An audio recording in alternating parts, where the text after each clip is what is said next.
ry tompo Andriamanitra io izany tokoa ny raha evinay midera ny anarany masina. Ianao no Andriamanitra mpanjaka faratako indrindra ary tsy takaty mieritray ny ahavo ny fiandriananao. Lehibe sy masina indrindra ianao na ary ny tany sy ny lanitra ary zao rehetra zao. Andriamanitra mahery sy be fitiavana indrindra ka tsy tango mety hononona ny asoavanao. Na foin-tenanao ianao ho famonjenanay no mielikay, koa raisy tompo ny dera sy ady entinay mankalazana mpanjakanay. Raha tonga eto amikityam-polomasinao ity zahay ankehitriny dia noho ny fitahianao sy ny fiantsoanao anay, koa mino zahay fa manatrika anay ianao. Tompo, efa nampanatenanay ianao fa tsy hiverina foana aminao ny teninao raha tsy efa nahavita nanyrahana azy. Koa dia apetrakay eo an-tananao izao fotoana izao mba hahatonga anay andray ny fahafenon'i Kristy sy ny fahatanterahany fifahiny. Erainay sy ankalazay ny manaka izay ny anananao noho ny asanao sy ny voninahitao ray zany ary fanahy masina. Amen. Mipetraka.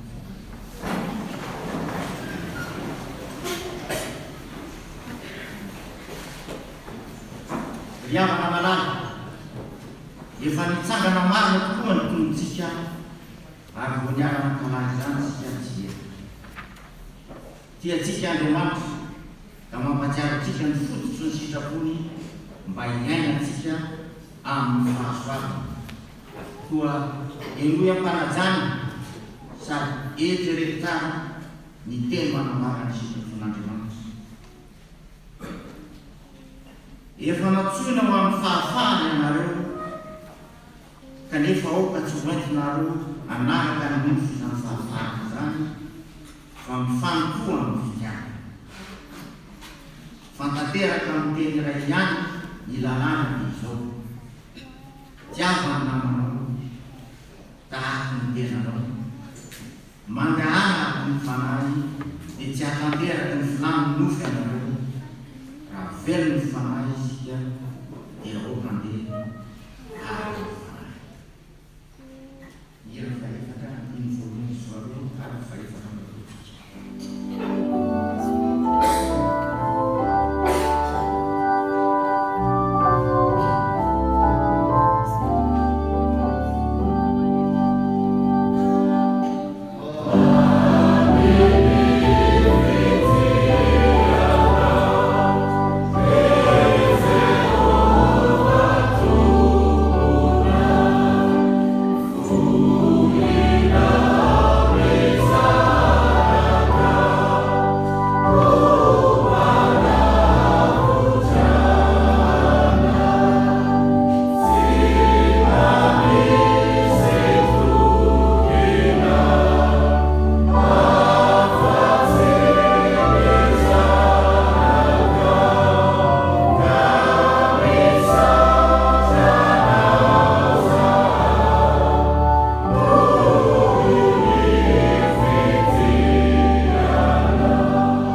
fa tsy nanaraka ny sitrapony ka miaiky ny fahofatsika amin'ny alalan'ny vakoka sy hira fifony ivavaky isika. Andriamanitra ianao irery no tena malala fa efa nandika ny sitraponao zay tamin'ny fomba maro samihafa. Efa nampirafy ianao tamin'ny zavatra maro zay dia ny tenanay sy ny sitraponay, ny fianakavianay, ny asa mangaranay ary ny fialambolinay. Tsy tia ny namanay tahaky ny tenanay zay fa matetika nasika tamin'izy ireny azy ary dia mitady mamaka rehefa mitombontsoa amin'ny tenanay fotsiny ihany. Ary tahaka izany koa ny fihetsikay manao amin'ireo olona akaiky anay eny fa na dia ny iraika-po aminay azy. Tsy vitanay ary izay tokony misy ny fianarana matelinao ary koa ny fampianarana sy ny fampitanjana amin'ny taranakay ary na dia ny tenanay lehibe aza dia tsy mihevitra loatra ny teninao ho anisan'ny alina zahaza izany miaraka ny fianarana.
Kristy zay tsy nahalala ota dia efa nataon'Andriamanitra ota amin'ny atsika mba ho tonga famarinan'Andriamanitra ao amin'ny kosa isika. Voavela no ekarolo ny anarany masina. Alleluia. Voninahitra ny naviriro an'Andriamanitra ary fiadana ny tembony tany amin'ny olona tsara. Petraka.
andiny voalohany sy faharoa no ataontsika. Ao anatin'izany dia angatahana androso ireo tompona andraikitra amin'ny vavaka sy ny famakiana.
Ivavaka isika.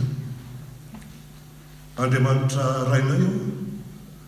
rainay eo amin'ny Jesosy Kristy, misaotra anao zahay fa efa nangoninao amin'ity tempolinao masina ity, mba ampiray ny fonay sy ny sainay, ny feonay, ankalazana ny anaranao masina, anandratana ny vavaka eo aminao sy enona ny feonao.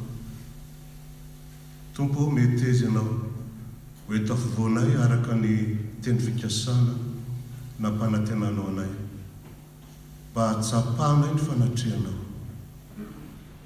Dia aokany mba hotananao ny fonay sy ny fandrinay rehetra, mba hiankina aminao, ka izao fampivavahana ataona izao dia ho raisinao ho anitra kasitrana eo anatrehana. Tompo, mampianatra anay ianao, mandresy lahatra anay ianao, manitsy anay ianao, ary mitaiza anay amin'ny soratra masina. Ankehitriny raha iaino sy saintsaina ny teninao zay, dia angatanay ianao Tompo mba hanazava ny fanahinay, angatanay ianao mba hanadio ny fonay, mba ahatakaranay sy andrasanay ny aretsarovidy raketin'ny teninao.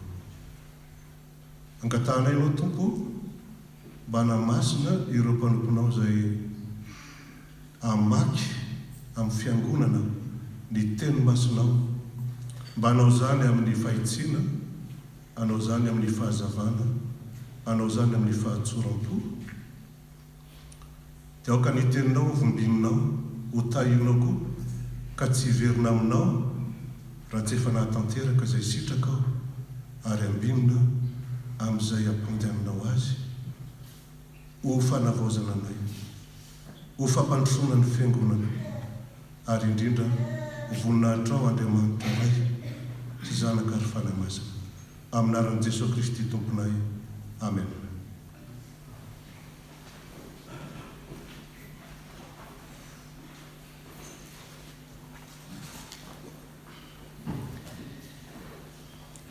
Ny valiteny varitsikitsika amin'io dia valiteny dia miboky ny asan'ny apôstôly andininy faharoa toko faharoa amby efapolo ka hatramin'ny fito amby efapolo. Rehefa hitantsika izany dia vakitsika amin'ny anaran'ny Tompo. Ary izy ireo nahatra tamin'ny fampianaran'ny apôstôly sy ny mpiseho fiangonana sy ny famakina ny mofo ary ny fivavahana.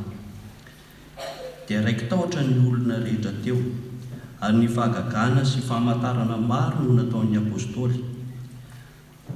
Ary izay rehetra nino dia ny ray toerana sady ny ombonany avokoa ny fananany rehetra.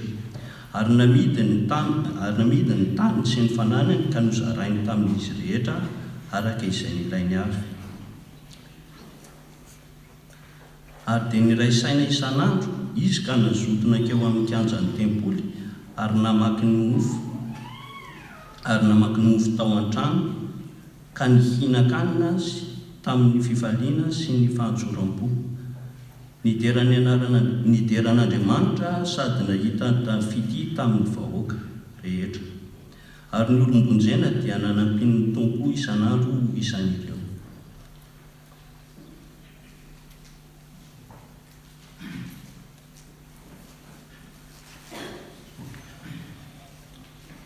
Hotoizantsika ny famakiana tenin'Andriamanitra izay arahantsika ao amin'ny Petera voalohany. Petera voalohany raisina amin'ny andininy voalohany ka toko 7 hatramin'ny 7.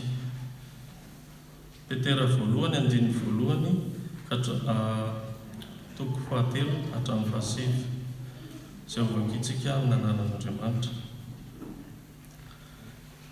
Isaorana ny Andriamanitra rain'i Jesosy Kristy tompontsika izay niteraka antsika indray araka ny haben'ny famindrampony ho an'ny fanantenana velona tamin'ny tsanganan'i Jesosy Kristy tamin'ny maty, ho amin'ny lova tsy mety simba, tsy mety loto, tsy mety levona, voatahiry any an-danitra ho anareo izay arovan'ny herin'Andriamanitra amin'ny finoana ho amin'ny famonjena izay famonjena efa vonona naseho any am-parany. Izany iravoravonareo na dia ampahalelofina vetivety ankehitriny amin'ny fakapana maro samihafa aza ianareo. Raha tsy maintsy izy izany mba ho hita fiderana sy voninahitra araka ny fankalazana ny fizahan-toetra ny finoanareo izay tsara lavitra noho ny volamena mety ho simba na dia voazahan-toetra tamin'ny afo azy. Dia amin'ny sehoan'i Jesosy Kristy izay na dia tsy mbola hitanareo azy dia tianareo, na dia tsy tianareo ankehitriny azy anefa satria inoanareo dia iravoravoanareo amin'ny fifaliana tsy azo tononona sady be voninahitra mandray ny anton'ny finoanareo dia ny famonjenan'ny fanahy.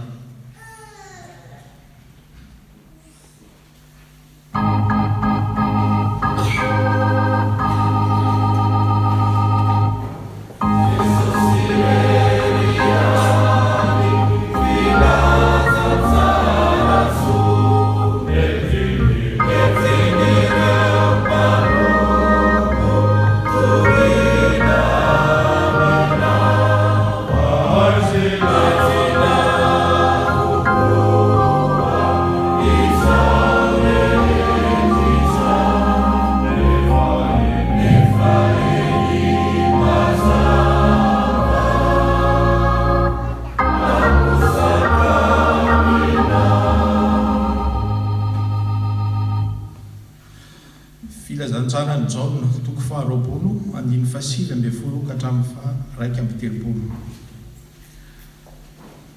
Ary rehefa hariva ilay andro voalohany amin'ny herinandro, raha voarindrina ny varavarana izay niangonan'ny mpianatra no ny fahatahoran'ny Jiosy dia tonga Jesosy ka nitsangana teo afovoany dia nanao taminy hoe fiadanana ho anareo. Ary rehefa nilaza izany izy dia naseho any azy ny tanany sy ny lany voly dia afaly ny mpianatra raha nahitany tompo. Ary hoy indray Jesosy tamin'ny fiadanana ho anareo, tahaka ny nandrany ray avy no andrahako anareo kosa. Ary rehefa nilaza izany izy dia nanisy fofinainy ka hoy izy taminy, raiso ny fanahy masina. Na elikiza no avelanareo dia voavely izany, ary na iza kosa no tsy avelanareo dia tsy voavely izany. Fa Tomasy anankiray tamin'ny 12 lahy ilay atao hoe Didimo dia tsy mba teo aminy raha tompo Jesosy. Dia hoy ny mpianatra sasany taminy, efa nahita ny tompo izahay. Fa hoy kosa izy taminy, raha tsy hitako eo amin'ny tanany ny olatry ny nombony ka ataoko eo amin'ny olatry ny nombona ny ratsan-tanako, ary ataoko eo amin'ny lanivoany koa ny tanako, dia tsy mba ino aho. Ary noho ny afaka valoana dia tafangana teo indray ny mpianany, ary teo koa Tomasy. Dia tonga Jesosy rehefa voarindrina ny varavarana ka nitsangana teo afovoany dia nanao hoe fiadanana ho anareo. Ary hoy izy tamin'ny Tomasy, atefo eto ny ratsan-tananao ka jereo ny tanako, ary atefo eto koa ny tananao ka ataovy amin'ny lanivoako, ary aza ho isan'ny tsy mino fa minoa. Dia namaly Tomasy ka nanao taminy hoe Tompoko sy Andriamanitra. Hoy Jesosy taminy, satria nahita ianao dia nino, sambatra kosa izay tsy nahita nefa nino. Ary nisy famantarana maro hafa koa nataon'i Jesosy teo mason'ny mpianatra, izay tsy voasoratra amin'ity boky ity. Fa voasoratra izy izao mba hinonareo fa Jesosy Kristy no zanak'Andriamanitra, ary mba hananareo fiainana amin'ny anarany raha mino ianareo.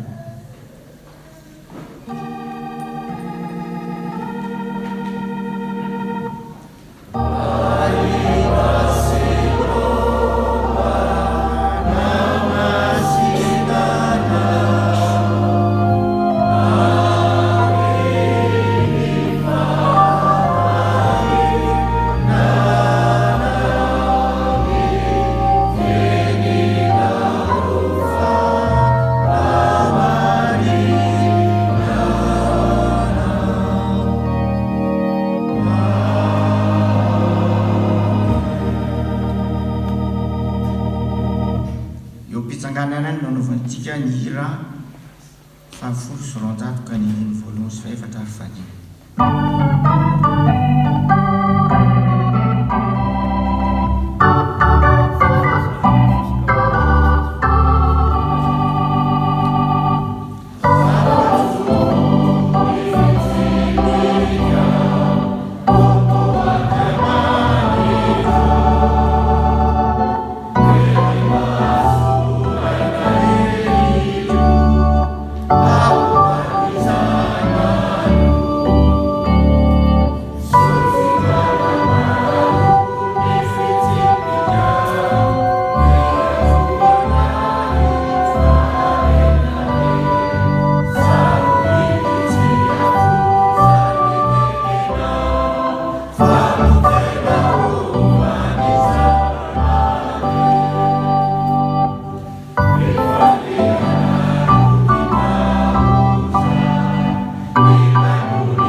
sambatra ireo mino na dia tsy mahita azy fa tsy mba toy izany ireo mahita voamino.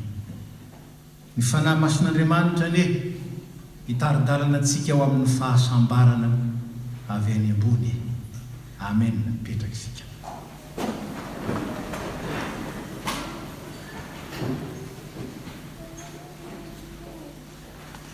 Nisa ho 12 lahy ny mpianatry ny tompona ny apôstôly,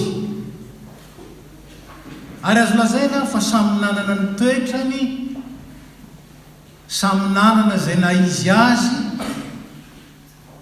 Izy 12 rahalahy ireo.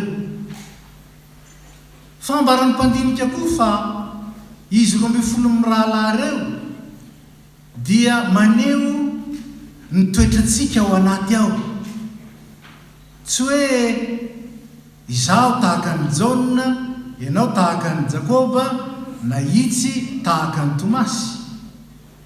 Fa isika rehetra dia samy manana ny hafanampony Petera indraindray, saingy hafanampony be fotsiny. Manana any ataontsika hoe ny fiantantan'ny Jaona, te hiantahanta ary mitady tombony mandrakariva. Mety manana koa ilay fitadiavana toerana manokana tahaka ny Jakoba sy Jaona rahalahy. Mety koa ilay anjakan'ny fisalasalana tahaka ny Tomasy, ary mety ho mamadika mihitsy tahaka ny Jodasy.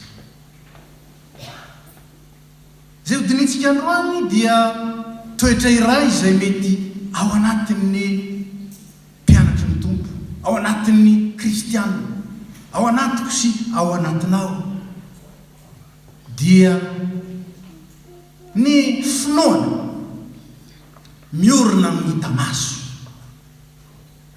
Finoana miorina amin'ny tsapany tanana, reniny sofina, na ko azony rehetra raisina na fantara. Andriamanitra teo amin'ny nisehony teo amin'izao tontolo izao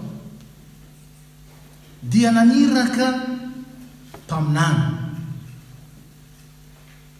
izay nanambara ny teniny ny sitrapony, faralazaina amin'ny fomba tsotra, nampiseho sy nanambara ny zava-miafina izay tao amin'Andriamanitra.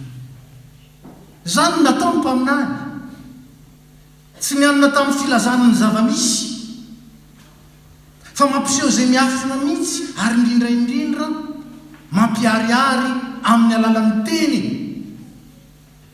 ny zava-mara izay ao amin'Andriamanitra, izay any an-danitra, izay ao amin'ny tsy hita maso.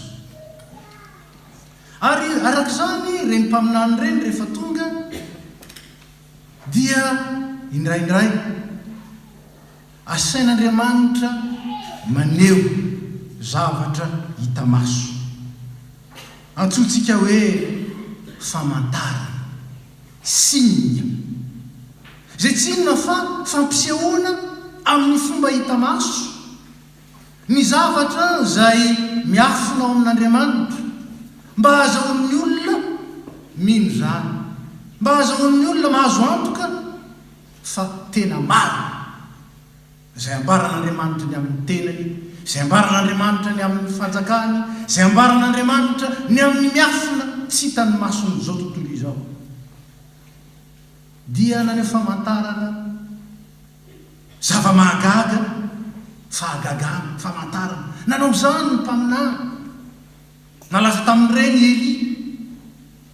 Elisa, ary mpaminany maro koa izay nanehon'Andriamanitra zava-miafina tamin'ny alalan'ny fihetsiny tahaka ny Jona. Fa reny rehetra reny akory tsy nanampy any Israely hifikitra amin'Andriamanitra. Tsy nanampy. Ary rehefa tonga Jesosy Kristy niseho teo amin'izao tontolo izao ilay mpanjaka ny mpanjaka, ilay tompony tompo, ilay mesy irak'Andriamanitra, naneo ny maha-Andriamanitra n'Andriamanitra tao aminy, tao amin'ny tena, zay nahita ahy dia nahita ny ray, zaso ny ray dia iray ihany. Rehefa tonga noho ny tsy finoan'ny olona dia nanao famantarana maro koa izy, nanao fahagagana maro izy. Na tonga ny olona talanja saingy izao ny fahagagana nataon'i Jesosy, ny fampianarana nataon'i Jesosy, ny famantarana nataon'i Jesosy tsy nanampy ny olona. Ino fianaraka azy fa vao maiky azy nikika hoe omboy. Nisy ireo mpianatra izay azo lazaina fa akaiky azy niara-dalana taminy. Ireo dia nandray ny fampianarana, nahita ny zavatra nataony ary vavolombelona izany ny filazantsara efatra izay ananantsika. Izay nijoronony ireo apôstôly vavolombelona ny amin'ny zavatra nataon'i Kristy, nampianarana Kristy, ny ainy Kristy. Izany ny filazantsara. Saingy hitatsika teo amin'ny tantarany reto apôstôly reto, ary eo amin'ny tantarany fiangonana koa azy, fa nino any Kristy izy. Saingy lay Kristy ninony dia Kristy araka ny sainy fotsiny ihany, araka ny fieritreretany. Kristy araka ny hitany maso na eritreretin'ny olona.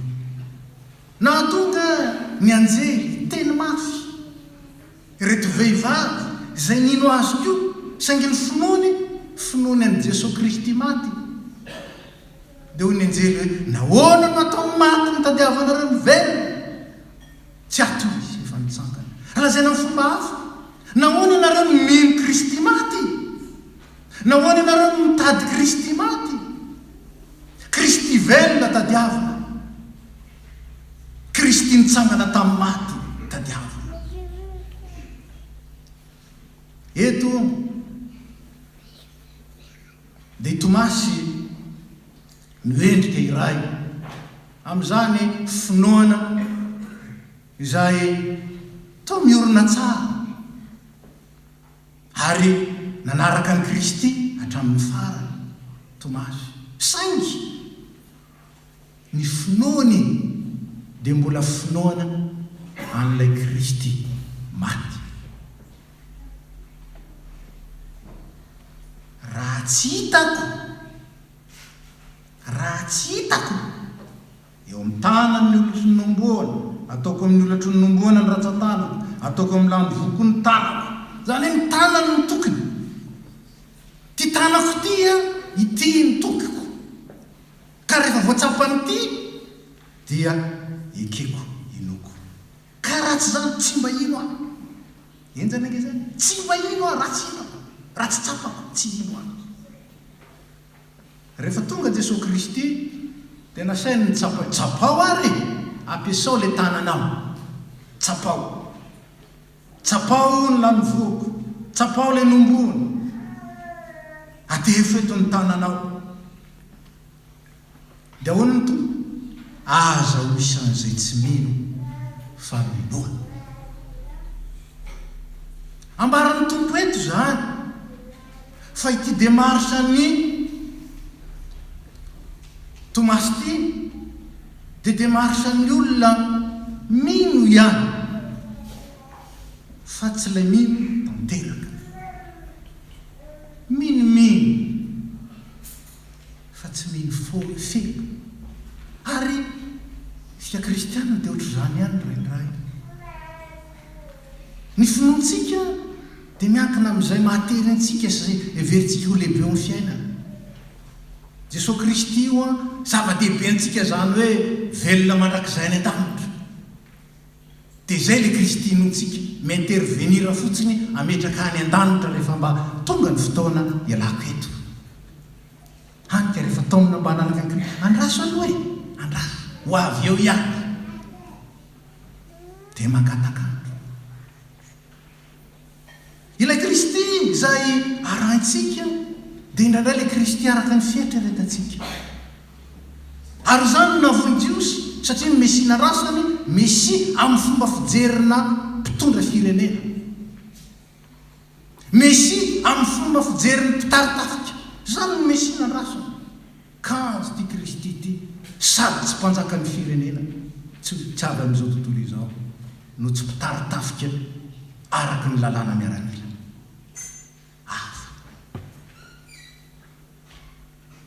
Aza ho isan'izay tsy meno faminoa. Fa raha iverenana kely, inona nge izay nambaran'ny Jesosy Kristy, nambaran'ny anjely hatrany hatrany, rehefa nandresy lahatra ny vehivavy izy, rehefa nandresy lahatra ny Petera izy, rehefa niresaka tamin'ireo lehilahy tany Emaosy izy, zay very hevitra satria le Kristy nantenay maty. Ary rehefa 3 andro izao no efa maty. Inona no nambara? Tsarovo ny teny izay nambarany taminareo. Ary zany nanomeza mitsinany Kleopasy sy ny namany, ry lehilahy votsasay, tsy mahalala ny soratra maso. Rehefa nahita i Tomasy natsapa ny tanany dia hoe tompoko sy Andriamanitra. Moa tsy tozany ihany sika eo amin'ny fiainantsika indraindray. Tompoko sy Andriamanitro, le Andriamanitro raha ohatra ka angatahako izy mba ho afa-panadinana tompoko sy Andriamanitro. Fa raha tsy afa-panadinana tsy tompoko sy Andriamanitro. Moa ny mahatompo sy maha-Andriamanitra n'Andriamanitra miorina amin'izay zavatra miseho amin'ny fiainako, sa efa tompo sy Andriamanitra ao maha izy azy hatrizay ary mandrakizay, tsy miova izy, tsy miankina amin'ny finoan'ny olona ny maha Andriamanitra azy, fa Andriamanitra foana izy, na inon'ny olona na tsy inon'ny olona. Zany ny fanambaran'ny soratra masina ary tia ny taizanantsika, no ny fanenentsika omeny famantarana isika. Say izao ny famantarana tsy manampy antsika ahalala n'Andriamanitra, manampy antsika fotsiny ahalalam-pahapahany amin'Andriamanitra. Mahay izao izy, navita an'izao izy, nanao zao tamin'ny fiainako izy. Zay ny Andriamanitra izay inontsika. Fa lay Andriamanitra ambaran'ny soratra masina ary tiany Jesosy Kristy inontsika aza ho isan'izay tsy meno fa minoa, dia lay Andriamanitra ambaran'ny teniny ary nasehon'i Jesosy Kristy feno teo amin'ny asany, teo amin'ny fampianarany, teo amin'ny fiainany. Zay arak'izany dia misy dikana izay tsy maintsy haliantsika. Jereo ange ny fampianarany izay azontsika avy tamin'ity tantara ny asan'ny apôstôly ity. Rehefa tonga ny apôstôly nampianatra, dia nanao fahagagana sy famantarana maro. Fakỳ tsara ny andiny 700. Nanao fahagagana sy famantarana maro ny apôstôly. Dia inona lazainy ao? Raiky tahotra ny olona nangorooro. Dia matahotra izy, tena misy Andriamanitra ka, tandremo le Andriamanitra.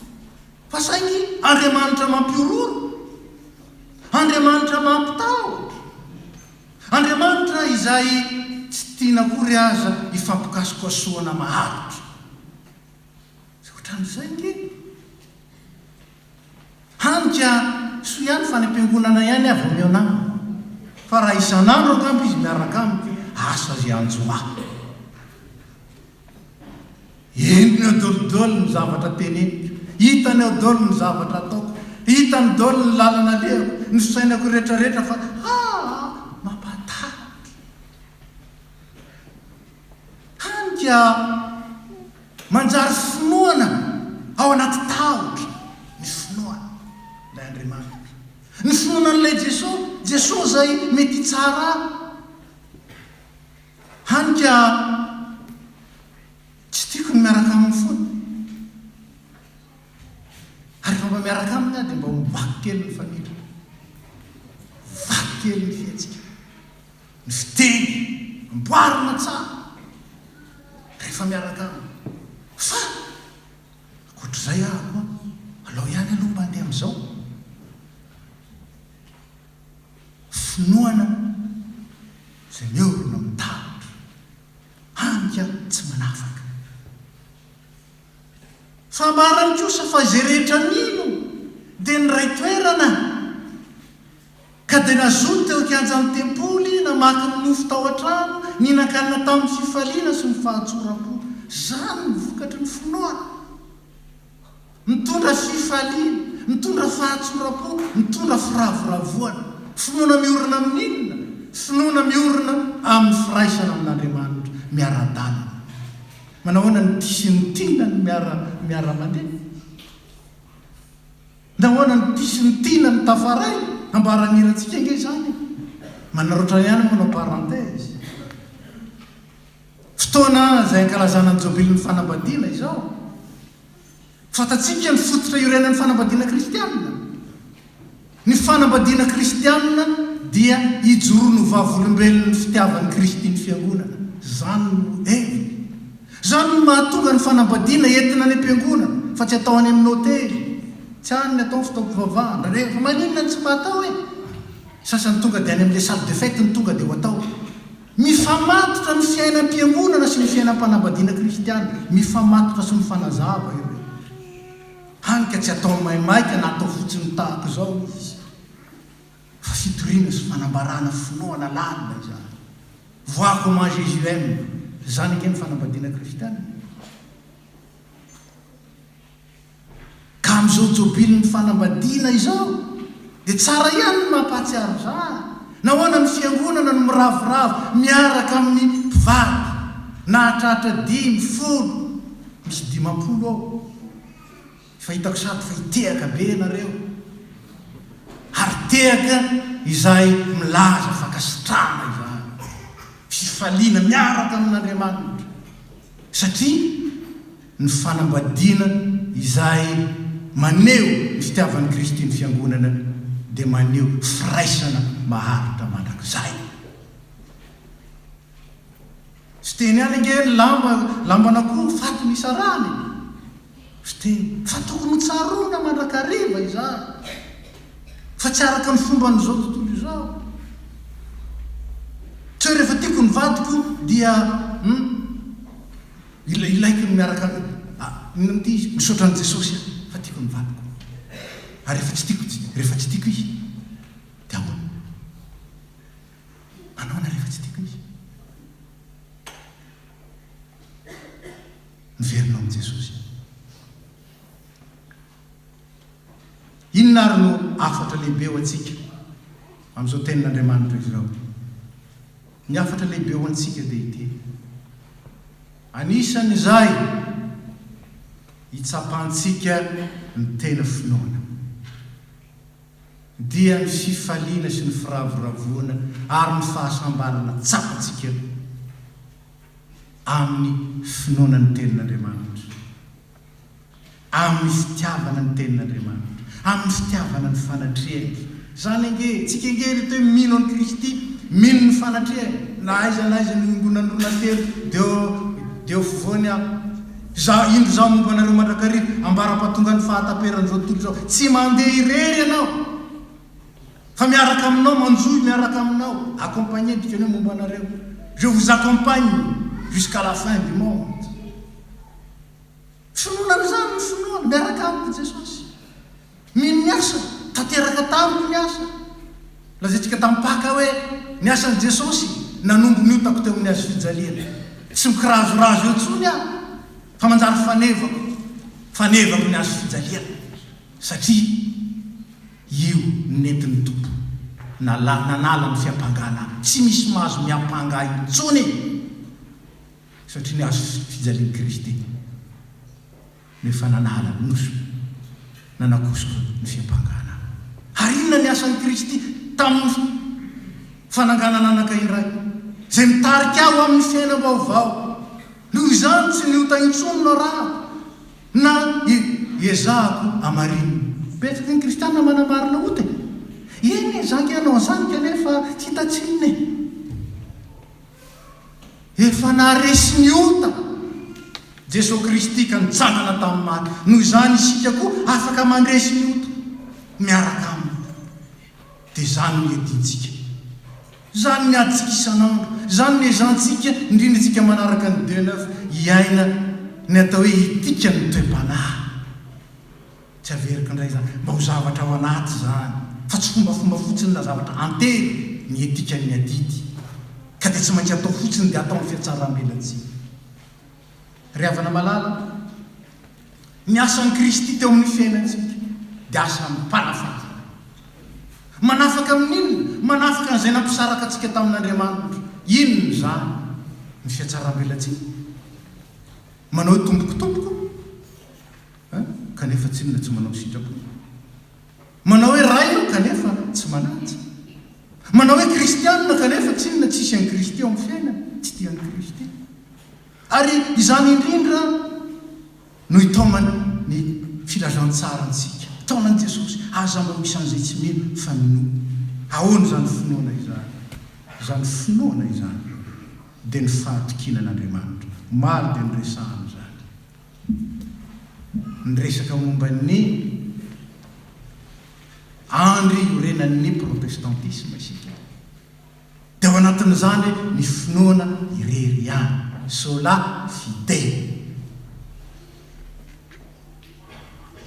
Avy amin'io ny hoe fidélité, mahatoky.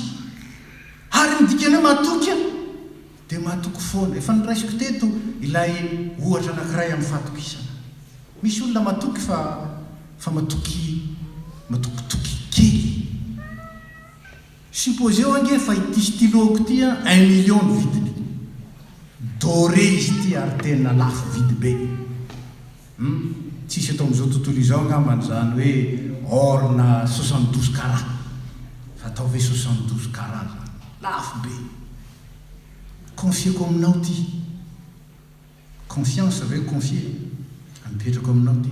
Ty nge mba terisy ianao ny atokisako ametrako an'ity stylo ty. Eny ary dia saraka tsika. Vao tonga any an-trano dia alaiko ny smartphone. Le stylo-ko ve mbola any?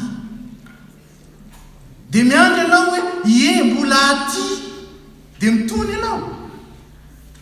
Raha iny ary izy ka tsy namaly. Io anao fa mitaitaina. Ary zay stylo-ko. Maty ara-very stylo-ko. Tsy mahatoky azy ianao zany. Noho izany ny fahatokisana dia tsy mifototra amin'ny hita maso. Fa ny fahatokisana mitoetra mandrakariva. Ary tsy miontsina, tsy miana. Tahaka izany ve ny fahatokitsika an'Andriamanitra. Ny maha-Andriamanitra azy, ny mahasoasoavana azy, ny mahafitiavana azy, ny mahampamindra fo azy, ny maha tsy toa azy, ny mahatsara azy, sy ny sisa. Dia ao aminy zany na manahoana. Mino zany ve isika? Raha mijoro aho, Andriamanitra. Raha midaboka amin'ny tany aho, Andriamanitra. Velona aho izao mijoro eto anatrehanareo, Andriamanitra. Raha maty ara-pitso, Andriamanitra. Zany ilay Andriamanitsika inotsika. Noho izany ninona miseho, ninona zavatra mety mitranga. Izao tsy manova an'Andriamanitra izany. Ary ny finoko ilay Andriamanitra tsy miova dia tsy tokony hiovako ao anatin'izany. Sambatra ireo minona dia tsy mahita azy. Tsy eto ange Jesosy? Tsy eto ange Andriamanitra? Iza mahita azy eto? Nefa noho ny finoana dia mahatoky aho. Fa izy ilay miteny na aiza ny angonany rona telo. Ahoana izy? Eto Jesosy. Tsy hita izy kanefa eto satria inoko. Nahoana ny inoko izy satria zany ny teny. Zany ny teny. Hany afaka miravoravo amin'ny soatra fa eto anao Jesosy. ary zany nifalian'ny olona ary eo ihany nahitana hoe ny olona mino sy tsy mino mino angetia mahafaly anao ve miona amin'i Jesosy raha mbola tonga eto anao tsy mipetraka izany fanontaniana zany fa rehefa tsy ho avy eto anao manaraka fa na izy mbola na dia tomobile natso iny ianao fa tsy tonga somary reraka mary reraka dia reraka tsika fa aiza nge nahitana ny fitsarana aiza ho ny tokony andeha ny reraka aiza ny tokony andeha ny mavesatretana tsy manatona an' Jesosy ny sasany manalavitra an' Jesosy fa reraka sanatria amiko sy aminao ne zany aiza nge ny tokony alehan'ny sahirana mipenipeninaty sy roa mitady azo rambasiny tanana mandeha araky ny fahitana sakosa tonga miombona amin'ny mpianakavy ny finoana mideran'Andriamanitra misaotra anao aho fa nasahirana azaho afaka miderany anaranao aho satria anao mendry mpiterana nasahirana na tsy sahirana zany ny finoana ray Andriamanitra ary zany finoana an'Andriamanitra izany dia finoana ny teny miorona amin'ny teny manao ana nefa ny fianarantsika ny tenin'Andriamanitra sotran'Andriamanitra aloha fa 7:30 nisan'ny soratra amin'ny dingana fa 7 zao mianatra ny tenin'Andriamanitra tsika dia mba narehany ary sorana an'Andriamanitra be dehibe zany raha nanomboka io dingana fa 7 io dia tokony tohizana ihany ve izy io to vitsivitsy ny olo nefa dia nitoy izy ary hatreto dia maro taminareo ny teny hoe tongava amin'ny DNF tianao ve ny tenin'Andriamanitra fa ny mpanao salamo dia milaza zany iravoravoko ny teninao androany aloha tsy misy zany iareny ane tsy izy fa misy ihany zany rehefa fotoan-dehibe rehefa tonga mitoroteny eo mivoaka ny sasany ny fokasigata eo izy ny tena eo marina nge zany zavatra lazaiko anareo zany eo amin'ny tenin'Andriamanitra eo manomboka eo miala le teleobio dia raina ianao eo miletsy tanteraka dia mianatra amin'ny katolika isika fa ny katolika sandro ny tenin'Andriamanitra io iravoravona miravoravo zahay no ny teninao mianatra an'izany tsika fa ny finoana ny tena finoana mitondra fifaliana mitondra faravoravona tena mahafaly avy mahafaly ianao ve amin'ny makaty am-piangonana tena mahafaly be sakoa sanatry mizany toerana ikonjona fotsiny misy ke zany konjo lava eo raha vao nalina courage le bras mampalahelo ry tianytany inona ny fahorinao faly miaona amin'Andriamanitra faly miaona amin'ny zanak'Andriamanitra faly satria izany ny finoana mitondra fahasambara inona ny fitoran'izany mino ny fanatrehan'Andriamanitra mino ny asan'Andriamanitra mino ny tenin'Andriamanitra mino ny herin'ny anarany zay etsika zany fifaliana ary maly misy vazivazy kely ihany hoe izay manina moa ty izay tsy mahita nefa mino ihany ny sambatra misy sambatra koa misy fahasambarana fa zay mbaran'ny baiboly fa ny fahasambarany mino ny fahasambarany mino fanomezana omen'Andriamanitra ho an'izay matoky azy ninonina miseho matoky azy ninonina zavatra sedray matoky azy ninonina zavatra miseho eny ively matoky velona Jesosy ary noho izany tsy étranger amin'izao zavatra miseho zao izy inona ny tokony ataoko mino ary raha mino azy aho mitoraka aminy aho mivavaka aminy aho mikonfia aminy ny zavatra ataoko aho tianytany ianao ianao zay tonga eto am-piangonana androany misy efa fidy ankeo maraina na fanafo misy mbola hifidy rehefa avy eo finoana ve no tarika anao andeha hifidy. Inona moa no hevitra zany? Ny hevitra zany dia izao: io Jesosy Kristy io dia miasa, io Jesosy Kristy io dia manazava azy, io Jesosy Kristy io dia maneho ny heriny amin'ny fomba mahagaga. Satria ilay tompon'ny fiainana maty. Maty nge ilay tompon'ny fiainana, maty. Nefa tao amin'ny fahafatesana indrindra no nitsanganany natonga azy ho velona mandrakizay. Izay ho fidinao nge mety tsy ho lany amin'ny deuxième tour. Ary zay mety eritreretinao natonga anao hifidy ange ka mety tsy arak'izay nantenainao akory. Saingy zao mona petraka ao amin'ny tompo ve no safidinao mba azo miasa. Ka dia izy ve dia afaka hiasan'ny Marine Le Pen? Izy ve dia afaka hiasan'ny Mélenchon raha tsy mivavaka? Izy ve dia hiasan'ny Macron kanefa etsetretsetra? Inona no lazain'ny tompo? Zaho no Andriamanitra ny nofo rehetra. Mila inonana izany e?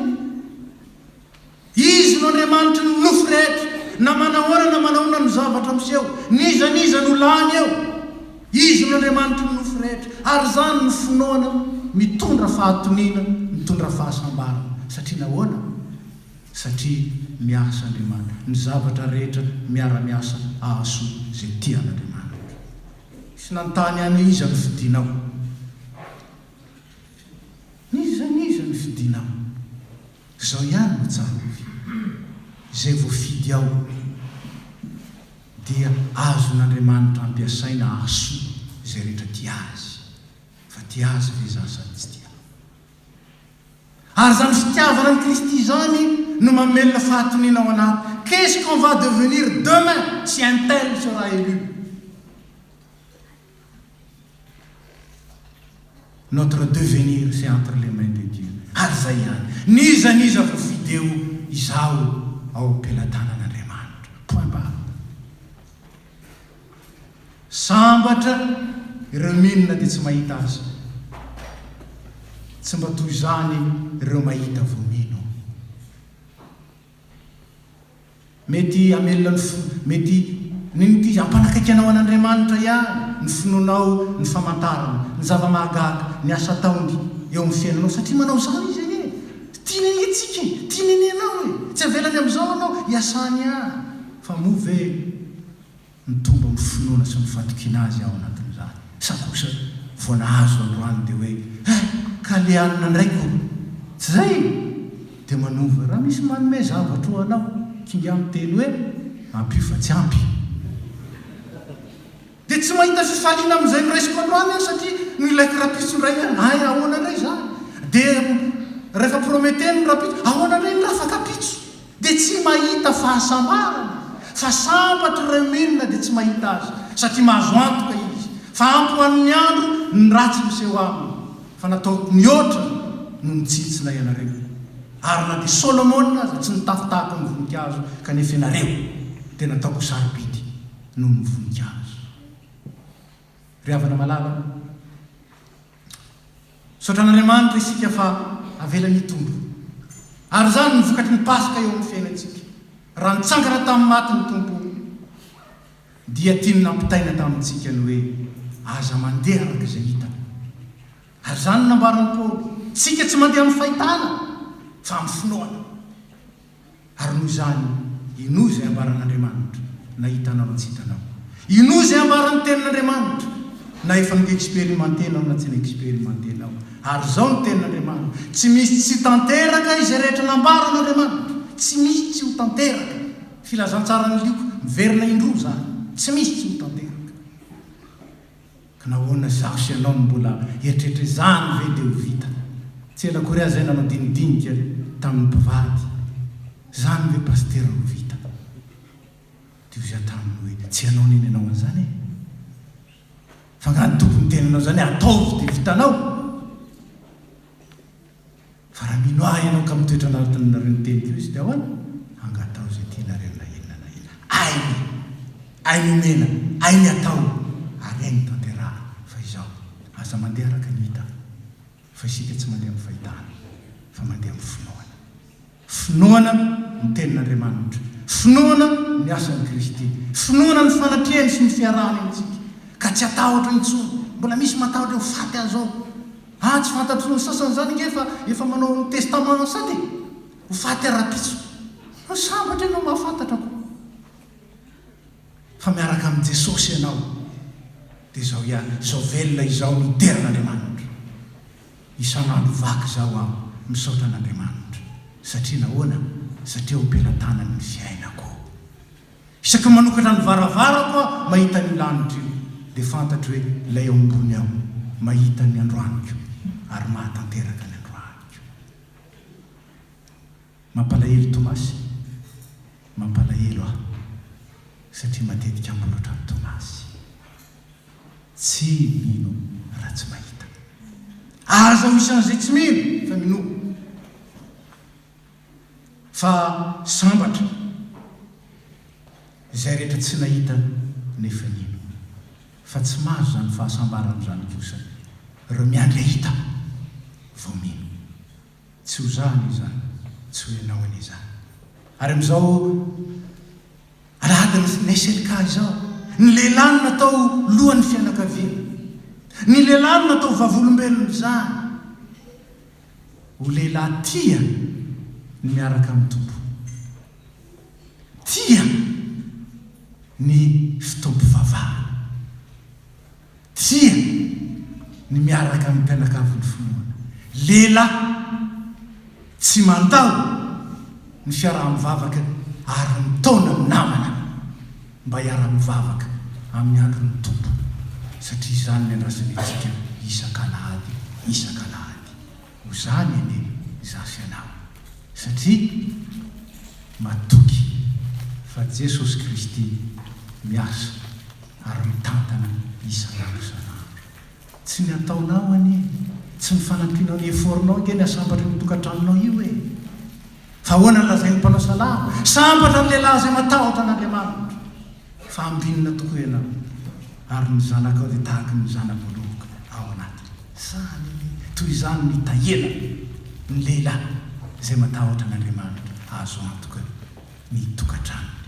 Ho zany ianao lehilahy kristiana eto ny fiangonana. Ary ho zany ny Selika hitarika ny lehilahy rehetra ary indrindra iny vavolombelon'ny finoana izay tsy miorina amin'ny azo tsapain-tanana sy ny tamaso.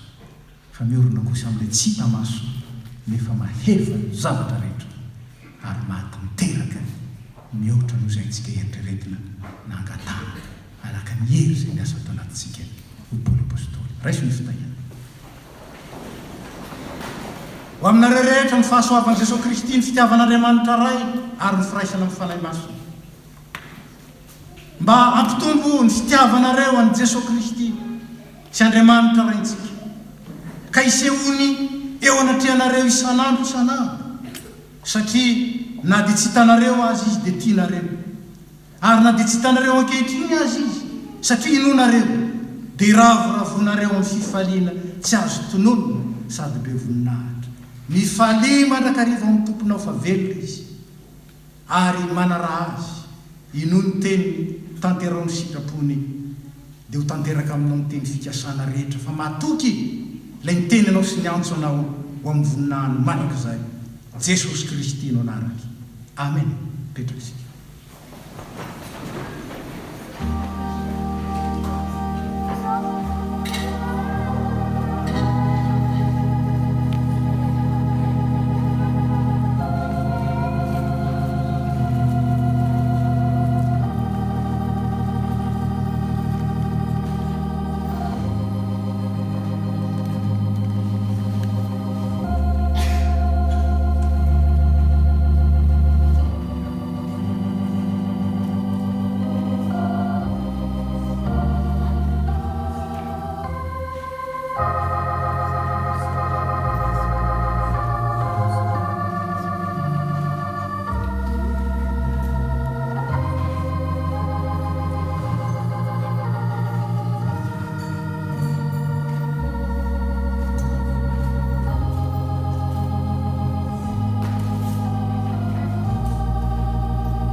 izay mandreny teniko kamino izay nanirakay no manana fiainana mandrakizay ka tsy ho elona mijoro vavolombelo zany isika ko aoka isika hitsangana hiaraka anaiky sy anambarana ny finoana iombonatsika amin'ny fiangonana kristianina rehetra manera ny fotozo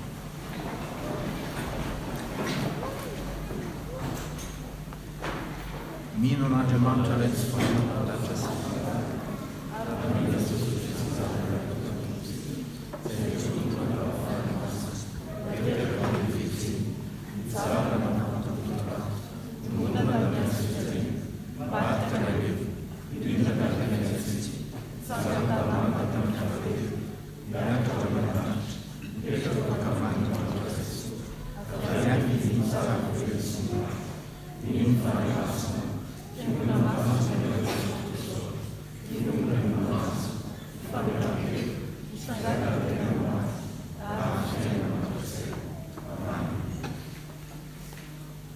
ira fadimy ambienitolo sy efajalo ny aminy voaloha sy faefajalo fahiny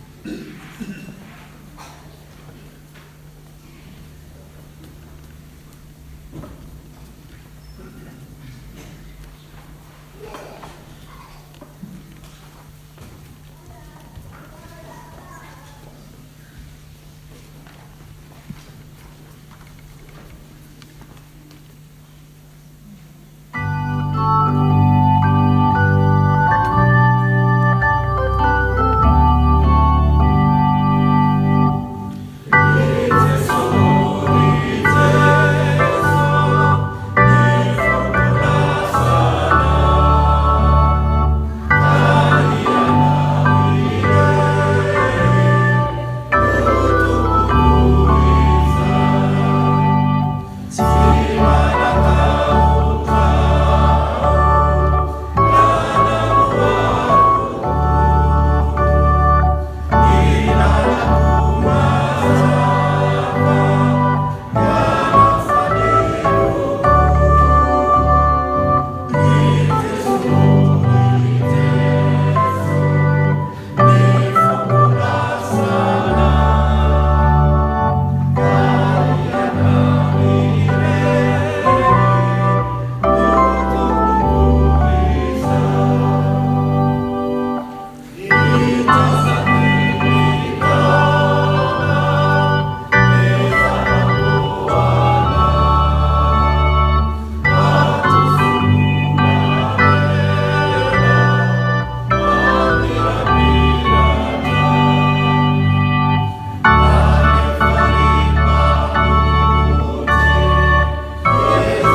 betraka amin'ny fiangonana zao dia tonga amin'ny filazana ny raharaha-fiangonantsika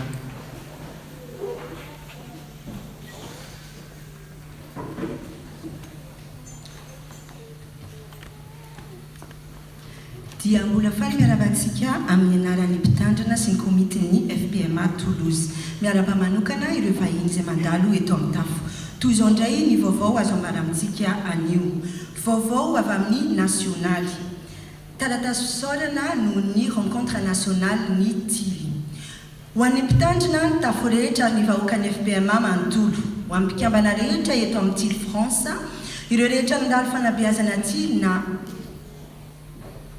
panazava na tranainy na sakaizan-Tily ireo ray aman-dreny rehetra ampifaliana lehibe no anambaranay aminareo fa totosa soamantsara teo ambany fitantanan'Andriamanitra raintsika ny fialamben'ny Tily France izay natao teo ny 8 sy 9 aprily lasa teo tany amin'ny Saint-Joseph d'Alex ny loha hevitra dia indramina dia atao amin'ny Isaia 1:21 na manao hoe fa izao ny lazain'i Jehovah tamiko mandehana manindry Tily ka izay hitany no aoka ho lazainy maneho fisaorana etoana ho anareo rehetra tsy ankanavaka ary tsy ho voatanisa noho ny fitondranam-bavaka sy ny fandraisana anjara mavitrika nasehonareo fa tena nahafatrapo tanteraka tokoa tsy ny manana ny teny mahalaza sy mendrika isaorana anareo rehetra izahay fa Jesosy tompo rery ihany anie amaly fitianareo ny asa sy ny fofotra nanao ny asany ary tsy nanadino anay amin'ny anaran'ny Brown Comité ny Tily nasionaly sy ny voamiran'ny RNT lalaina razafindrafidy toy izao ny vaovao mikasika ny faritantsika mikasika ny zaika be SLK SVK ary atonkom-pihira ny fatsanina iangaviana ireo rehetra ny soratra anarana amin'ny lasy amin'ny heriny anio mba hanome ny sarandasy tsy mitondra dra ny fotoana dia amin'ny 9:50 ao amin'ny parkina métroligne be any station Rangueil ary miainga amin'ny 9:00 maraina tsy diso ho an'ireo mandeha kara miaraka amin'ny Bordeaux dia amin'ny 9:00 ny fandalovan'ny car vaovao avy any ivelany mikasika ny culte télévisé Pentecôte amin'ny France 2 mitohatra ny fiombonana manao asa misiona araka ny soritra asa-piangonantsika amin'ny 17 ity koa ampandrenesiny isika fa ny alahadin'ny Pentecosta efatrajoina ho avy izao zany dia isy fanompoam-pivavahana lehibe izay alefa mivantana amin'ny fahitalavitra France 2 sy Eurovision amin'ny 10 ora izany fotoana izany dia iraisany fiangonana protestanta maro eto amin'ny faritra Toulouse sy ny manodidina ary atao amin'ny centre évangélique des Pradettes andefa solotena amin'izany isika FPMA eo amin'ny 3 na 4 eo koa ireo izay maniry andray anjara amin'izany fotoana izany dia iangaviana isoratra anarana any amin'ny toniany fiangonana Ramatoa Nanora Samuely mialohan'ny 14 Mai izy koa no hanomeny andindininy sy ny hafatra manokana tsara ho fantatra io manana mialohan'ny fotoana toy ny fatongavana amin'ny 7 maraina miantso manokana ny antoko-pihira andray anjara ary ny famingirenan-kira voalohany dia ny hariva amin'ny 9 ao amin'ny église évangélique des Pradettes mampandriantsika koa fa azo jerentsika amin'ny site pleuse.fr na protestant.org na koa ny émission de rediffusion France 2 présence protestante ny fitopivavahana en direct izay natao tao amin'ny FPMA Paris Chaucha androany maraina vaovao an'ny tafo filazana mariazy maintenant donc ces 3 choses demeurent la foi l'espérance et l'amour mais la plus grande des 3 c'est l'amour mesdames Marcel Rassoin-Antenaina et Louisette Julie Riluvé, messieurs et mesdames Gaston Ravelzon et Aga Ravelzon ont la joie de vous faire part du mariage de leurs petits-enfants et enfants Rina et Tuki qui sera célébré le samedi 29 avril 2017 à 11h45 au temple du Salam. Filazana Batisa, mampandriantsika fiangonana fa misy ray aman-dreny rotuta anolotra ny zanany ho an'ny Batisa amin'ny alahady 3 aprily ho avy izao. Randreny Avy-Jaona Tody Sofara dia anolotra ny Tony Maelana ary Randriamasy Will Princilia dia anolotra any Evanna sy Maelana Randriamasy. Vaovao avy amin'ny sampana vehivavy kristiana mikasika ny tatitrarabola ny faharoapolo taona ny SVK. Ny vola azo niditra tany amin'ny sakafo restaurant natao dia 915 € ary ny lavatom-bokatra dia 347 €, izay manome 1262,50 €. Dia mamerina ny fisaorana feno fankasitrahana tanteraka antsika rehetra, ny fandrimbona, ny fanampy, ny ara-ny asa, ny fanotrina, ny fanohana ary ny fampivavaka tamin'izany asa izany. Amin'ny zavatra rehetra sehoany tenanao fanehoana ny asa tsara, Titos 2:7, aoka izany teny izany ho tafatoetra mandrakariva ao amintsika, andehanantsika arak'izay nanirana ay sy alao hoy ny SVK. Vaovao avy amin'ny sampana fifoazana, mampandriantsika ny safifo fa izy asa sy fampaherezana anio ao aorianan'izao fanompoam-pavahana izao. Ary ankaviana ny mpanatrika asa sy fampaherezana sy ny zanaky ny fifoazana hijanona vetivety ao aorian'ny fanompoam-pavahana fa misy dinika fohy ambara aminareo, hoy ny birao ny sampana fifoazana.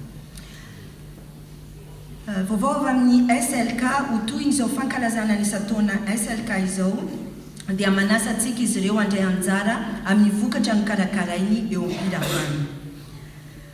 Vaovao avy amin'ny sampana tokopihira feno mazava sy ny sampana tanora kristiana.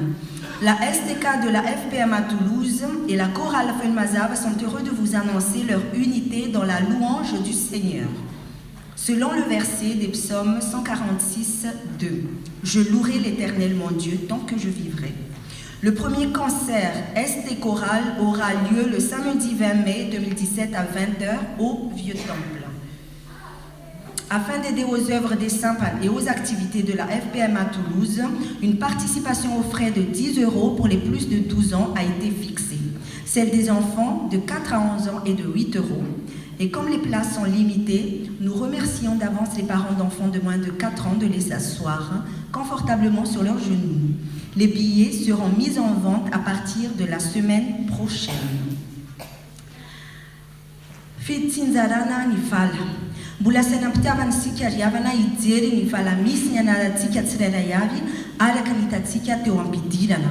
Nosokajina tamin'ny lafiny geografika ny vala, koa diakona roa ny miandraikitra ny vala iray. Koa ireo izay efa misoratra anarana ao anatin'ny lisitra dia aza misalasala manantona ny diakona miandraikitra ny vala misy anareo avy. Ireo izay tsy mbola ny anatin'ny lisitra dia afaka manantona anay tompon'andraikitra. Farany mampatsiahantsika ny atokopira feno mazava fa ny commande 13 de Pâques dia mbola afaka raisin'ireo izay nanao izany commande izany eo am-piravana. Toy izao ny diantsika manaraka.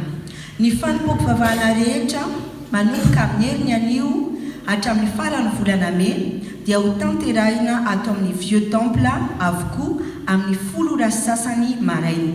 Anisan'izany ny fanompoam-pavahana fandraisana ny fanasan'ny tompo ny alahady 7 May noho ny tsy fahazahoana ny Temple du Salin.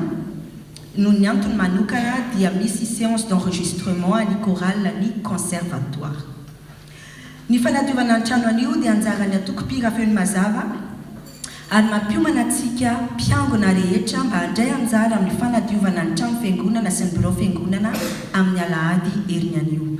Dia misaotra antsika naharitra ny aino hatramin'ny farany ary voninahitra Andriamanitra iririana.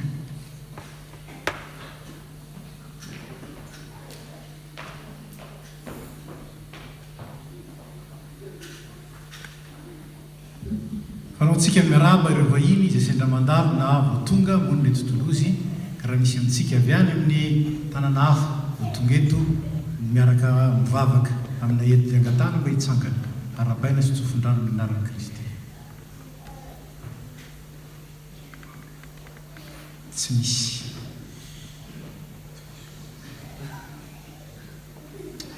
Zao dia tonga amin'ny fotoana andraisana ny fanatritsika ka ny hira fa 5:7 no ataontsika amin'izany. Ny farana ny hira rehefa vita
tonga eo amin'ny fotoana manokana fankalazan'ny eserika nisan'ny taona isika koa mangataka ny filohan'ny sampany eserika androsotianolona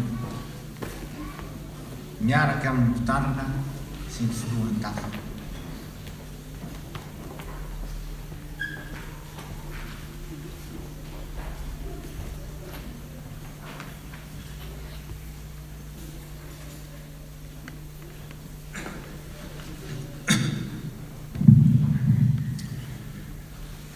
lehilahy voantso sy voafidy ary mahatoky zany no teny filamatra ny sampana lehilahy kristianina eto Toulouse.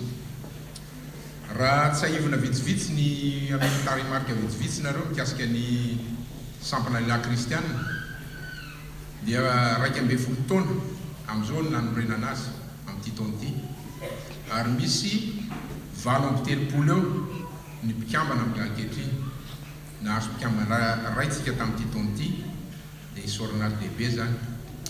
Dia tsarony tokoa ireo namana izay tsy afaka nanatitra izao fotoa nisataona izao, dia tsarony mamolokana ohaty ilay namana izay any amin'ny hôpitaly amin'izao fotoana izao, naniry tokoa izy mo avy kanefa ny tsy afaka noho ny tsy fahasalamana. Sotran'Andriamanitra lehibe tsika satria noho ny fitiavany dia tanteraka somatsara ny hetsika rehetra izay natao, ny asabotsy zany izay maro tokoa nareo ny tonga nanorotra an'izany. Tsy ataonay ambany zavatra mihitsy koa ny zavatra rehetra nentinareo fanampiany zany ny fitronam-bavaka na totosan'izao hetsika rehetra sy izao fitopivavahana ny androany zao ka dia isorana atsika. Ny omaly moa dia efa voalazan'ny mpitarika atao ihany ny hetsika natao izay isin'ny réforme Luther sy ny réforme protestante, izay sary mihetsika izy io teo amin'ny adiny ray teo, narahana dinidinika sy fampianarana no tarihan'ny pasteur Mindro Andriamanantena sy ny pasteur atsika pasteur Élisée. Tena nahaliana tokoa satria zava-baovao teto amin'ny fiangonana ny misiny zany, ka dia mananteny zay fa mety mora misy hotoyana izy io anyolona kely any. Dia tsy molava resaka ntsony fa dia misaotra atsika ary misaotra an'ireto namako reto tsy mikely soroka tamin'ny nanatosan'izao hetsika lehibe androany zao, ary dia mbola manasa koa ny lehilahy rehetra izay mora tsy ao anaty sampana mba tonga anatevin-daharana ny selika. Dia misaotra indrindra tompoko. Ary farany ankoatran'ireo tanjona ny sampana lehilahy kristianina dia eo ny fampianarana tenin'Andriamanitra, fijoroana vavolombelona. Dia tamin'ity koa izy dia nampiana le lohateny ray izay le hoe fanaovan'ny asa misiona. Inona moa zany fanaovana asa misiona nataon'ny sampana lehilahy kristianina Toulouse zany? Dia teo ireo fanetsiketsehana n'ireo sampana teto amin'ny faritany nanangana ny sampana lehilahy kristianina teo amin'ny tafo, satria raha tsy aivina dia itsika FP Toulouse no anisan'ny voalohany, mba tsy tenina hoe ny voalohany nanangana ny sampana lehilahy kristianina. Tafatsangana ihany koa ny birao paritra ny sampana lehilahy kristianina eto amin'ny fantsanina. Ary faly zay milaza aminareo fa ho tanterahana tsoatsy amin'ny volana tapatapaka ny volana Mai io ny fananganana ny sampana lehilahy kristianina nasionaly izay atao any Paris. Zany no tanteraka dia noho ny fitiavana lehibe nasehon'Andriamanitra ka mora nitarita ny ireo mpikambana anangana zany sampana kristianina zany ary niampiroboroboana zany eto amin'ny FP Toulouse. Dia misaotra indrindra tompoko ho an'Andriamanitra rehetra voninahitra.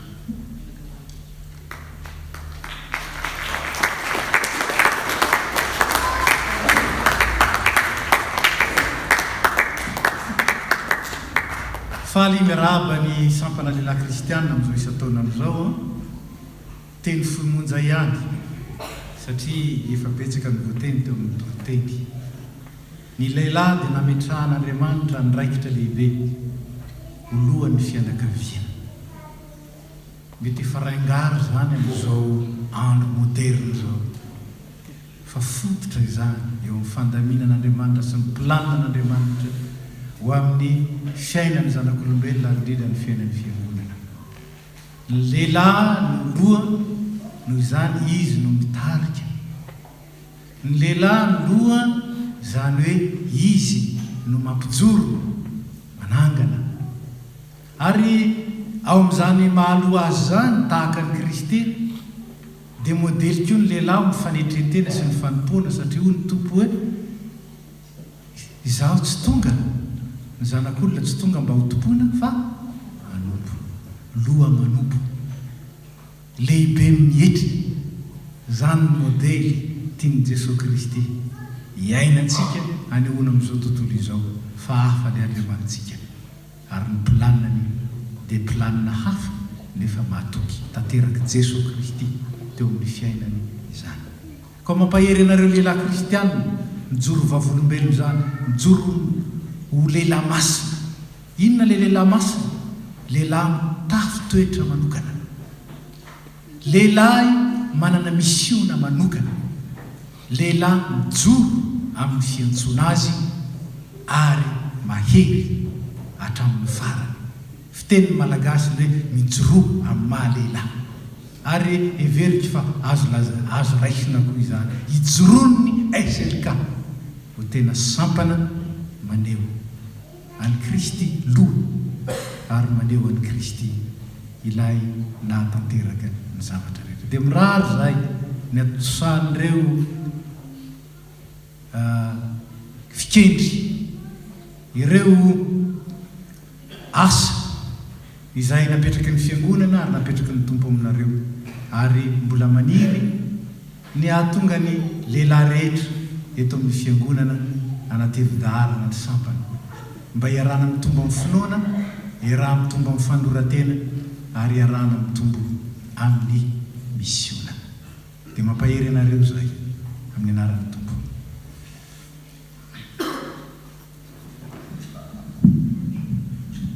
Sambatra ny fiangonana manana sampana lehilahy kristianina mijoro toy izao ka arabaina ianareo na tratra izao isan-taona anareo izao amin'ny anaran'ny komity sy ny sampana rehetra, sampana enina zay miaraka aminareo no atefan'izany araba izany sy ny fiangonana manontolo ary amezana azy dia ny tenin'Andriamanitra ihany no tiana hozaraina aminareo satria araka ny lazaina ambany ny fiangonana dia ahitsy ny tenin'Andriamanitra isan'andro ka izany mbola zaraina amin'ny sampana SLK amin'izao maraina izao mba ho tanteraka aminareo any ny tenin'ny tompo manao hoe ampoanao ny fahasoavako fa ny heriko dia tanterahana amin'ny fahalemena.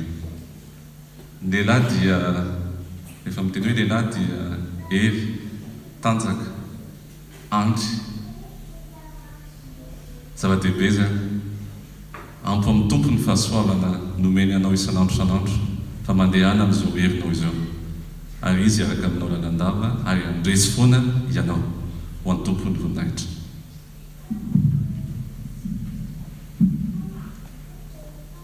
Mangataka ny namana lehilahy hanao ny anjara iny dia mangataka ireo SVK koa hanampy anay amin'ny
kosa dia tonga amin'ny fotoana manokana fiarabana sy sodrano ho an'ny fanambadiantsika ho ameko tompony ataitra amin'izany ny fitenena.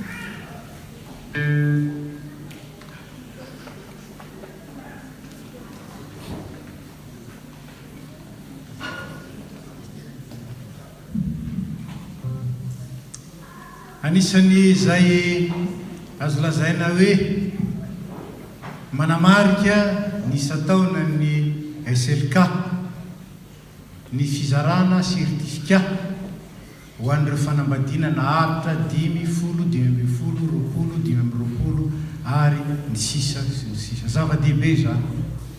Ny tenin'Andriamanitra dia mampahatsiaro antsika araka ny voalaza tamin'ny toriteny teo fa ny fanambadiana kristianina ne ka fijorono vavolombelona firaisana eo amin'ny Kristy sy ny fiangonana izay firaisana mandrakizay izany noho ny fahalemen'ny olombelona ary noho ny izao tontolo izao izay miezaka hatrany hanimba ny asan'Andriamanitra dia tsy ary-tanteraka izany kanefa ny faly mandrakariva ny fiangonana raha misy ny zanaky ny fiangonana izay afaka maharitra ao anatin'izany fijoroana vavolombelona izany ary indrindra mahatanteraka izany ary mitondram-bavaka ireo tokantrano izay totsy fasahirana noho ny etraketraky ny tany ary indrindraindrindra no fahalemena araka ny voalaza teo ka dia eto sika mandray tanana ireo olon'ireo ilaina ihany tokoa ny mampirisika hoe bravo kanefa ngamba nitehaka ataontsika dia fisaorana an'Andriamanitra satria fitahian'Andriamanitra ny zavatra rehetra ary dia izany indrindra tanterantsika ny fiarabana namantsika ireo ary fiombonantsika amin'izany fiarabana izany nitehaka izay ataontsika rehefa mandray tanana azy ireo izay mivavaka isika tompo misaotranao zay satria ny fitiavanao no nampisy izao tontolo izao ary nampisy anay ny fitiavanao no mbola nentinao namonjy anay raha lavo ary ny fitiavanao no miazona anay sy mitarika anay ho amin'ny mandrakizainao misaotranao zay satria tsy miova izany fitiavanao zany mahery no ny fahafatesany izany fitiavanao zany ary maharitra mandrakizay izany fitiavanao zany tompo omeo ny mpivady rehetra eto amin'ity fiangonana ity ny fitiavanao la nentinao ny tiavanao anay sy ny tiavanao ny fiangonana mba hahatonga ny fahasambaran'ny olon-droa tsy ho nofinofy fa ho fiainana tokoa satria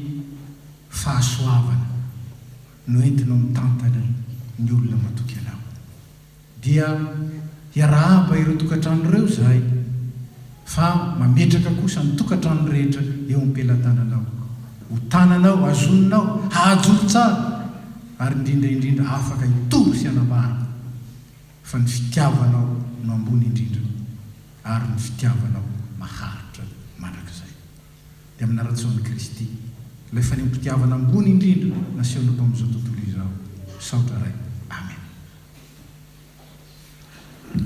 Dia antsoina hiakatra ity zany isika rehefa voatonona ny anarantsika arakaraky ny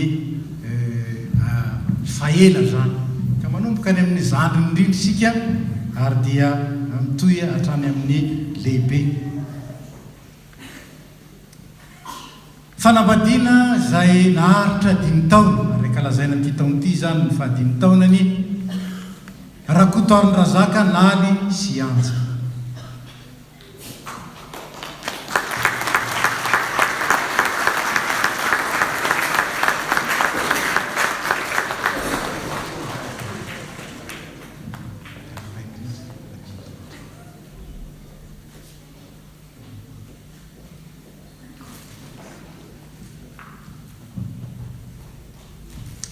Fanambadiana naharitra 10 taona Barson Andry sy Faratina.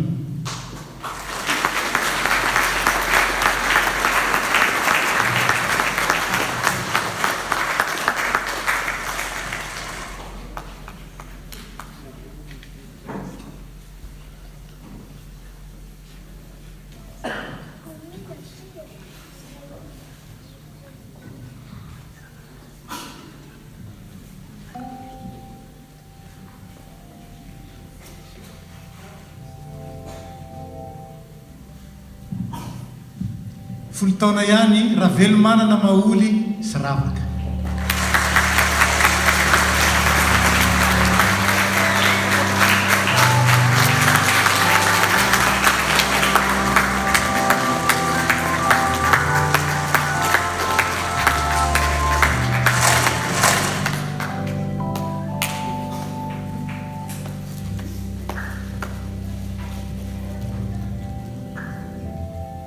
Fanambadiana izay nankalaza amin'ny fahatelopolo taonany tamin'ity taon'ity zany Ramiandro Soa Tina sy Brigitte.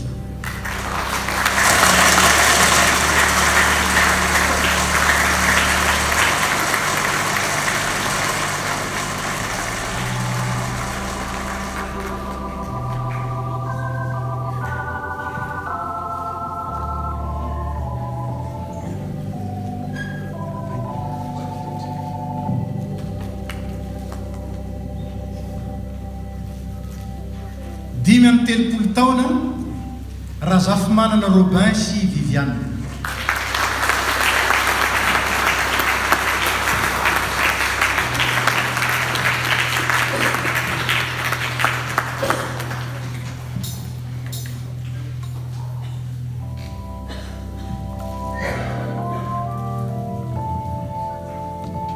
Dimy amby efapolo taona Rafaly Manana Julien sy Ratia Ray.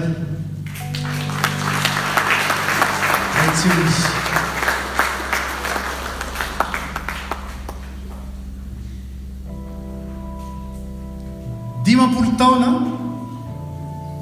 Ratsimba Andriamampandry Georges sy Anna.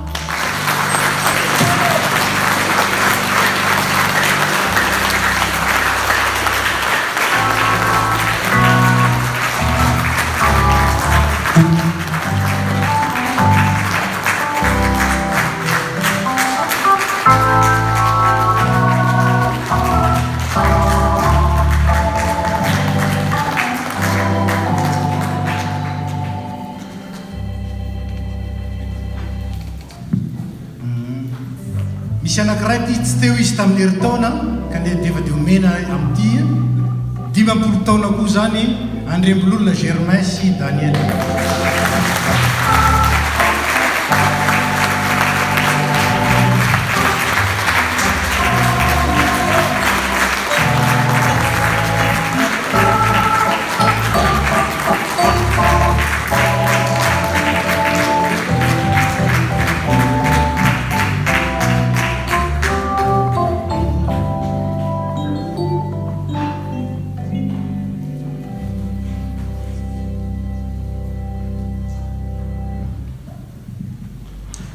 Fehin'izay rehetra zay satria ny Andriamanitsika dia Andriamanitra lehibe sady matoky tsy mandao izy ary dia mitsodrano anareo zay ny fiangonana manontolo koa mitsodrano anareo mba aleo alasa atratra indray ny taona 5 manaraka ny 10 manaraka ny 12 manaraka araka zany ka dia mangataka ny fiangonana hitsangana hitsodrano reto avatsika sy ray aman-drenitsika ireto isika.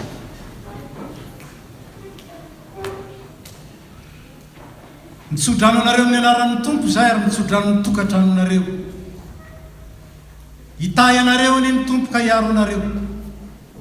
Ampamirapiratra ny tavany aminareo any ny tompo ka hiantra anareo.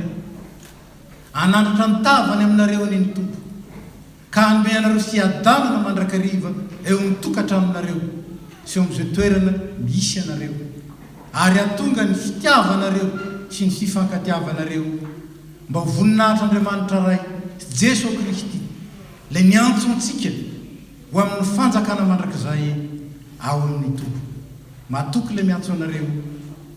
Amen. Dia miara-mihira isika mifandray tana mihira ny fitiavana rano velona ataontsika doly amin'ny feon'ny zafindrono zany.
fanitsiana kely zany a tamin'ilay vaovao teo a fa minambarany misy akotra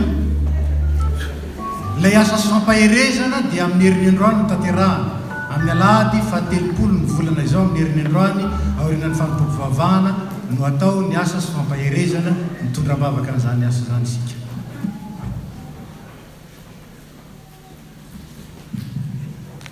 mangataka ny fiangonana hitsangana miaro vavaka isika.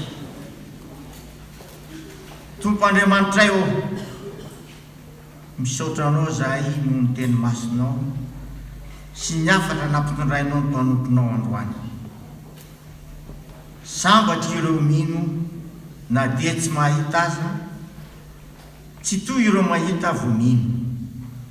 Enganie izany teny izany anakery lalandava amin'ny fiainanay tsirairay avy. Tompo, ny teninao no naharianao anay sy izao rehetra zao. Ny teninao no amonjenao anay sy amindraonao fo aminay. Ny teninao no hitondranao izao rehetra zao sy aretany. Ary ny teninao no ahatanteraka ny fanavaozana izao rehetra zao amin'ny fiavinao amboninahitra. Koa azony izahay mba azonanay tsara ny teninao sy ivelomanay aminy ka hanapaka ao anatinay ny fanahinao. Tompo, mivavaka aminao izahay ho an'izay mila ho kivy noho ny asarotry ny fiainana na inona no anarana itsona ny antony zany. Ianao anie hanome ara azy ireny, amonjy azy ary toetra mandrakariva eo akaiky. Tsarovy ireo olo malalanay izay tonononay anarana aminao ao anatin'ny fonay mangina, ary koa izay nangataka mba ho tohananay amin'ny vavakay. Mivavaka aminao zahay ho an'ny fandripahalemana manerana ny tany sy ny ady atao manoloana ny fampioroorona. Mivavaka aminao zahay amin'izao fifidianana filopirenena eto amin'ity tany misy anay ity. Ny fanahinao anie andrakotra ny fahandehanana izany fifidianana izany ka hizotra mpilaminana tanteraka ny fanatanterahana izany. Mivavaka aminao zahay ho an'ny Madagasikara tanindrazanay. Tario ho eo ambany elatrao ireo mpitondra rehetra ka omeny fahendrena mifanaraka amin'ny sitraponao ary dia handray ny vokatsoa sy ny fiadanana tandrefy azy avokoa ny vahoaka malagasy rehetra. Mivavaka aminao zay ho an'ny sampana lehilahy kristianina, ny sampana rehetra eto amin'ny tafotolozy ary koa an'izay rehetra maniry anompo sy anaraka anao omeo hery avy amin'ny faherezan'ny fanahinao masina izy ireo mba vita be ho voninahitra ao. Enganeny fiangonanao mba ho fikambanana velona ivelarana fifankatiavana ka handroso hatramy amin'ny fanarahana ny teninao fa ny teninao ihany no tena fanavaozana ny fiangonana. Tompo, tsy fantatray izay tokony angatanay aminao ko ampidino aminay ny fanahinao anazava ny sainay. Izao vavaka izao dia akambanay amin'ny vavaka tsara indrindra nampianarinao anay manao hoe railay izay any anao masina ny anaranao tonga ny fazakanao atao any sitraponao etetany tahaka nonay misy azaza aminay ary mamelana nekay tahaka namelana izy miaraka taminay sondranay amin'ny fankavanana manafahanay amin'ny ratsy fahanao fanjakana sy hery ary vomahandro mandrakizay. Amen. Eo am-pitsanganany ihany nanaovantsika ny hira 750 ny andiny voalohany sy faharoa. Thank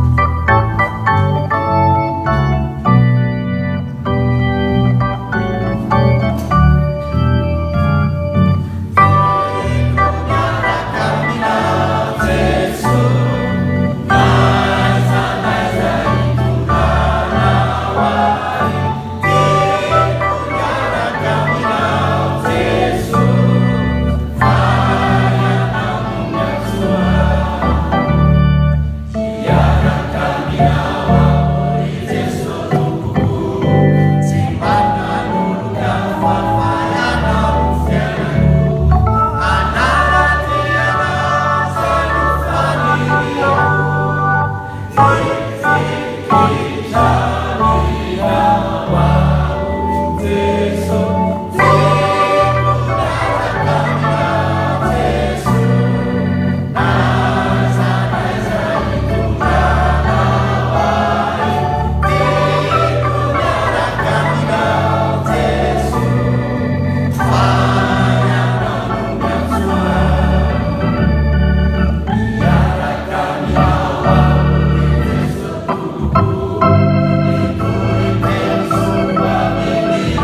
antsika amin'ity alahady ity indray hoentsika mandiha ny herinandro vaovao koa tahaka ny nandraisanareo an'i Kristy Jesosy Tompo dia mandehana ho aminy araka izany koa ka mamaka tsara sy miorona mafy ao aminy ary tafatoetra amin'ny finoana toy izay efa nampianarina anareo ka mahazotoa amin'ny fisaorana. Raisy ny tsodrano tononona amin'ny anaran'ny Tompo. Ary ho an'izay mahay manao mihoatra noho ny zavatra rehetra. Eny mihoatra lavitra noho izay rehetra angatantsika na everitsika azy, araka ny hery izay miasa atao amintsika, ho azy any ny voninahitra amin'ny fiangonana sy amin'ny Kristy Jesosy hatramin'ny taranaka farany ny indrindra mandrakizay ary ho aminareo kosa ny fiadanany. Amen.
Voninahitra ho an'Andriamanitra ray zanaka ary fanahy masina izay hatramin'ny taloha indrindra ka ho mandrakizay.